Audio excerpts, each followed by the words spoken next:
Which fictional character inspired by Whitby would win the ultimate showdown battle for the crown? Is it the Transylvanian Terminator, Dracula? Or would it be Alice, the Malice, in Wonderland?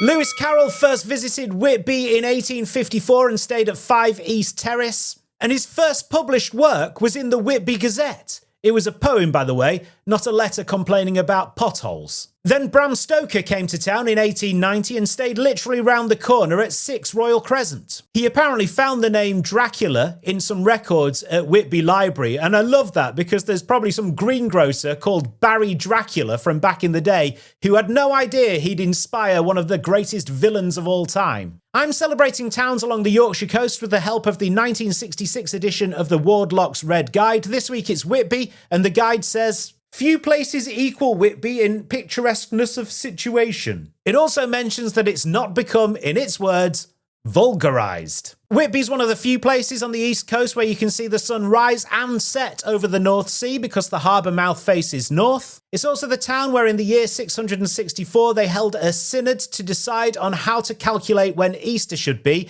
and that's why we have the confusing system that we use today.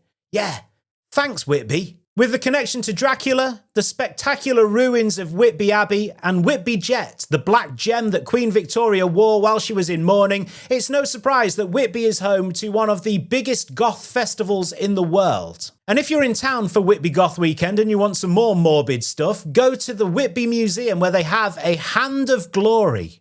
It's the severed, mummified hand of a criminal that's meant to help burglars unlock doors and put people to sleep so they can nick stuff from their houses. According to a document also in the museum, they pickle the hand in salt and the urine of man, woman, dog, horse and mare.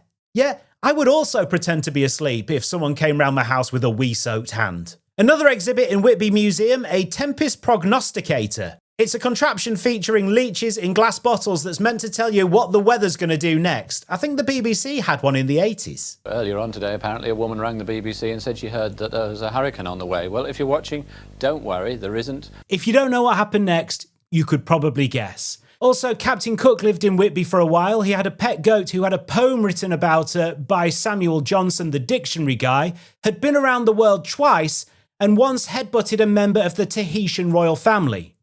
Forget Dracula or Alice, my money's on the goat.